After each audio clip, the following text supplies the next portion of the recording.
ገዦች እያሉ ሻጮች ለምን ጠፉ?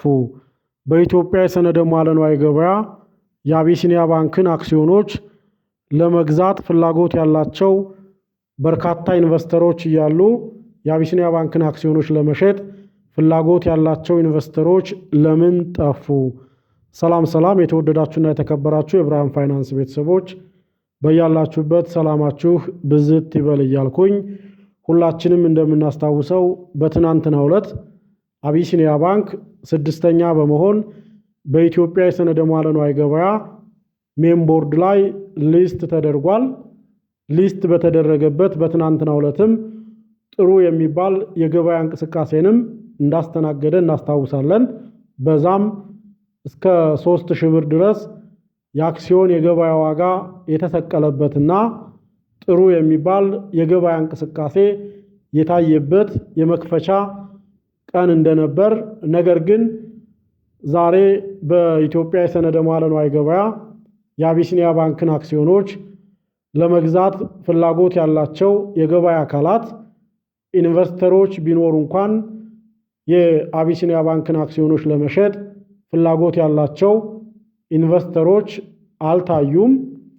ስለሆነም ይህ ለምን እንደሆነ በእንደዚህ አይነት ኢንቫይሮንመንት በእንደዚህ አይነት የገበያ እንቅስቃሴ እኛ እንደ ገበያ ተሳታፊ አካላት ብናደርግ የሚመከረው ምን ሊሆን እንደሚችል ፕላስ በኢትዮጵያ የሰነደ ሙዓለ ንዋይ ገበያ ሊስት የተደረጉ ባንኮች ትሬንድስ ምን እንደሚያሳየንና የአቢሲኒያ ባንክ የገበያ እንቅስቃሴ ከነዚህ ቀድመው ሊስት ከተደረጉ ባንኮች የገበያ እንቅስቃሴ በምን ሊለይ እንደሚችል አብረን እናያለን።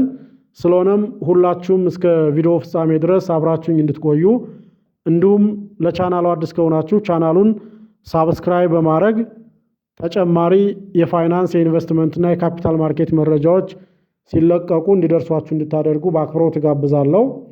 አሁን ሁላችንም ንዋይ የሞባይል መተግበሪያ አፕሊኬሽንን ሎጊን እናርግ። ሁላችሁም ሎጊን አድርጉ። እኔ ንዋይ የሞባይል መተግበሪያ አፕሊኬሽንን እንደምታዩት ሎጊን አድርጌ የመጀመሪያው ኢንተርፌስ ላይ ነው ያለሁት። የመጀመሪያው ኢንተርፌስ እንደምታዩት ጌይነርስ ነው። ጌይነርስ ላይ አንደኛውና የመጀመሪያው ባንክ ኦፍ አቢሲኒያ ነው። ትናንትም ለመግለጽ እንደወደድኩት ባንክ ኦፍ አቢሲኒያ በኢትዮጵያ የሰነደ ሙዓለ ንዋይ ገበያ ቲከር ኔሙ ይሄ ነው።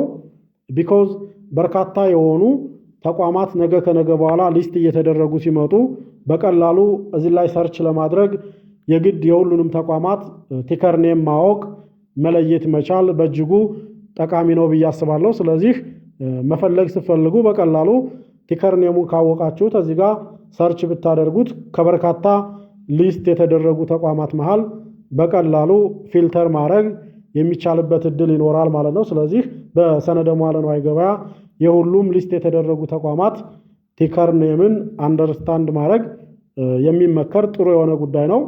እዚህ ላይ እንደምናየው ባንክ ኦፍ አቢሲኒያ በኢትዮጵያ የሰነደ ሙዓለ ንዋይ ገበያ ሜን ቦርድ ላይ ሊስት የተደረገ ግዙፍ የግል ባንክ ነው። እንደምታዩት የትናንትና የገበያ እንቅስቃሴውንም ስናይ ትናንት በመክፈቻ የገበያ እንቅስቃሴው አንድ የአቢሲኒያ ባንክ አክሲዮን እስከ 3000 ብር ድረስ በከፍተኛ የተሸጠበት የተገዛበት የተገበያየበት የገበያ እንቅስቃሴ እንደነበር፣ በዝቅተኛ ደግሞ እስከ 2000 ብር ድረስ ግብይት ሲፈጸም የነበረበት ሁኔታ እንደነበር እዚህ ባለው እንረዳለን። ነገር ግን የዛሬ የገበያ እንቅስቃሴውን ዲቴይል በሆነ መልኩ ለማየት ቀጥታ የምናልፈው ወደ ባንክ ኦፍ አቢሲኒያ እንደሆነ ወደዚህ ስንመጣ ይህንን እናገኛለን። እንደምታዩት ይሄ አንደኛውና የመጀመሪያው እዚህ ጋር የምናገኘው ትሬዱን ነው።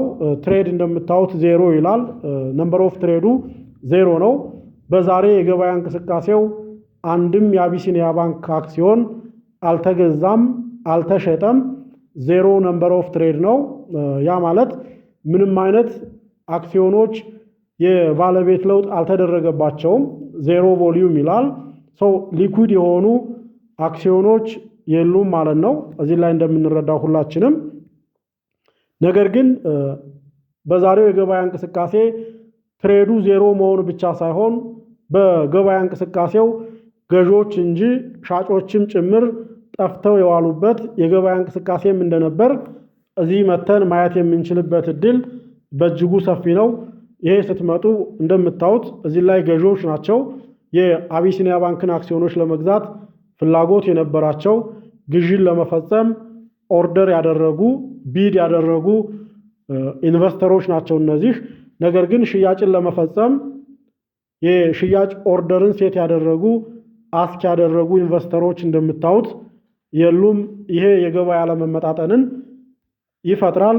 ገበያው ላይ የገዢዎች የበላይነት እንዲኖር ያስገድዳል። በዚህም ዋጋ ሊጨምር የሚችልበት ኢንቫይሮንመንት ዋጋ ሊጨምር የሚችልበት እድል እንዲፈጠር ያስገድዳል። ቢኮዝ የካፒታል ገበያ ጫራታ እንደመሆኑ መጠን ገዢዎች የበላይ የሚሆኑ ከሆነ ዲማንድ የበላይ የሚሆን ከሆነ ዋጋ ይጨምራል። ነገር ግን ሻጮች የበላይ የሚሆኑ ከሆነ ሳፕላይ የበላይ የሚሆን ከሆነ ዋጋ ሊቀንስ የሚችልበት እድል አለ። ነገር ግን እዚህ ላይ እንደምናየው በዛሬ የገበያ እንቅስቃሴ የአቢሲኒያ ባንክ አክሲዮኖችን ለመግዛት እንጂ ለመሸጥ ፍላጎት ያላቸው ኢንቨስተሮች እንዳለመኖራቸው መጠን አጠቃላይ የገበያ እንቅስቃሴው ላይ የገዢዎች የበላይነት የታየበት ነገር ግን ምንም አይነት ትሬድ ሃፕን ያልሆነበት ኤክስኪዩት ያልሆነበት የገበያ ቀን ነው። ይሄ የሚያሳየን ምናልባትም ለነገም ጭምር የገዢዎች የበላይነት የሚውልበትና የአክሲዮን የገበያ ዋጋውን በተወሰነ መልኩ ሊጨምር የሚችልበት እድል እንዳለ እንድንረዳ ያስችለናል። ቢኮዝ ገበያው ላይ ሻጮች የሉም ማለት ገዢዎች ብቻ ናቸው ያሉ ማለት የበለጠ ኮምፒት እንዲያደርጉ የበለጠ ዋጋን ከፍ እንዲያደርጉ ያስገድዳቸዋል። በዛም ሻጮች ምናልባትም ተበረተው ወደ ገበያው ሊመጡ የሚችሉበትን እድል ለመፍጠር ጥረት የሚደረግበት እንቅስቃሴ ይኖራል ብለን እናስባለን። እዚህ ላይ በደንብ ኮንሲደር ማድረግ ያለብን ለምን ገዢዎች እያሉ ሻጮች ጠፉ የሚለውን ትልቅ ነጥብ ማንሳት ይኖርብናል። አንደኛና የመጀመሪያ ተቋማቶች ሊስት ሲደረጉ በርካታ የሆኑ አዳዲስ ኢንቨስተሮች የነዛን ተቋማት አክሲዮኖች ለመግዛት እነዛ ተቋማት ላይ ኢንቨስት ለማድረግ ጥረቶች ያደርጋሉ። ነገር ግን ነባር ባለአክሲዮኖች እንደመሆናቸው መጠን ከዛ በፊት የነበሩ ባለአክሲዮኖች ኢሚዲየትሊ አክሲዮኖቻቸውን ሊኩድ ለማድረግ ምናልባትም ለመሸጥ ሻጮች ደግሞ ፍላጎት ላይኖራቸው ይችላል። በሁለቱ አለመመጣጠን ምክንያት ምንጊዜም ተቋማት ሊስት እንደተደረጉ ገዢዎች የሚበዙበትና ሻጮች የሚያንሱበት እድል ይስተዋላል። በዚህም ገዢዎች የበለጠ ሻጮች የሚጠፉ ይመስላቸውና ዋጋ ከዚህ በላይ የሚጨምር ይመስላቸውና ግዢን ለመፈጸም ይወዳደራሉ።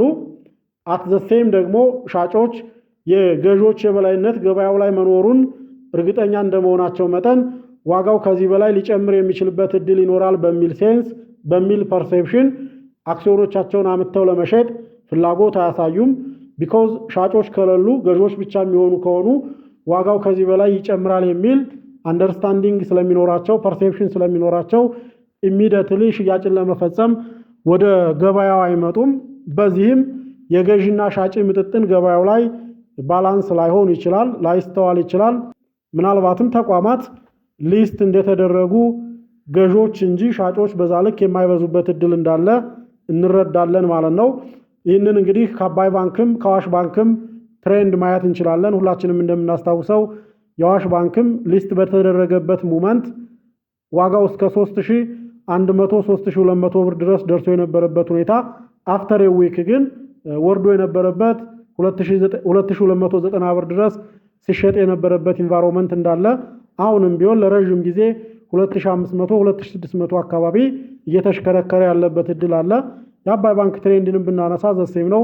አባይ ባንክም ሊስት ተደርጎ በነበረበት እንቅስቃሴ ሰሞን ዋጋው በእጅጉ የጨመረበት የገዢዎች የበላይነት ገበያው ላይ ይታይ የነበረበት 2000 ድረስ ደርሶ የነበረበት አሁን ግን እንደምታዩት 1500 1600 1400 ምናምን እየተሽከረከረ ያለበት ኢንቫይሮንመንት አለና ብዙ ጊዜ ተቋማቶች ለመጀመሪያ ጊዜ በገበያው ሊስት ሲደረጉ አክሲዮኖቻቸውን ለመግዛት ፍላጎት የሚኖራቸው ኢንቨስተሮች ከሻጮች በላይ የሚሆንበት እድል እንዳለና በዛም ሻጮች የበለጠ ኮንፊደንስ እንደሚሰማቸው ዋጋው የበለጠ ሊጨምር ይችላል ብለው እንዲያስቡ የሚያስገድድበትና ሻጮች ገበያው ላይ ሊጠፉ የሚችሉበት እድል እንዲፈጠር የራሱን ምክንያት የሚፈጥር መሆኑን ሁላችንም ልንረዳ የምንችልበት ሂደት አለ ማለት ነው።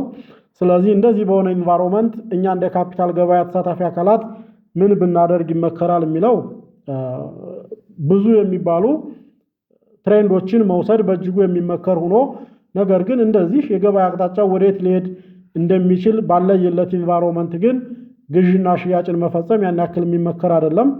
ገበያው ላይ ያለው እንቅስቃሴ ጥሩ ሲሆን ተገማሽ ሲሆን ግብይትን መፈጸም መቻል በእጅጉ ጥሩ የሚባል የሚመከር ነው። ነገር ግን ይሄ እንደምታዩት ትናንት በተከፈተበት ቀን በርካታ የሚባሉ ትራንዛክሽኖችን አስተናገደ።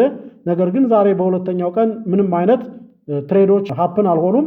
ይሄ ማለት አጠቃላይ ዴይሊ ትሬድ ቮሊዩምንም ጭምር ኢስቲሜት ለማድረግ በእጅጉ የሚያስቸግርበት ኢንቫይሮንመንት እንደመኖሩ መጠን ሁላችንም ግዥም ሆነ ሽያጭን ለመፈጸም ጥሩ የሚባል የገበያ አመላካች ነገሮች ሲኖሩ መፈጸም በእጅጉ የሚመከርበት ሂደት ይኖራል። ቢኮዝ እንደዛ አይነት ኢንቫይሮንመንት ካለ የገበያ እንቅስቃሴው አቅጣጫው ምን ሊመስል እንደሚችል በእጅጉ መረዳት የምንችልበት እድል አለ ማለት ነው። ይህንን ሁላችንም በሚገባ በመረዳት ጥሩ የሚባል የአክሲዮን የገበያ ተሳትፎ ማድረግ ይመከራል። ስለሆነም ይህ ቪዲዮ ጠቃሚ ከነበር ካስተማራችሁ ላይክ እንድታረጉት፣ ሼር እንድታረጉት በአክብሮት እየጋበዝኩኝ ለተጨማሪ የፋይናንስ የኢንቨስትመንትና የካፒታል ማርኬት መረጃዎች ቻናሉን ሳብስክራይብ በማድረግ የቻናሉ ቤተሰብ እንድትሆኑ በአክብሮት ጋብዛለሁ። አመሰግናለሁ።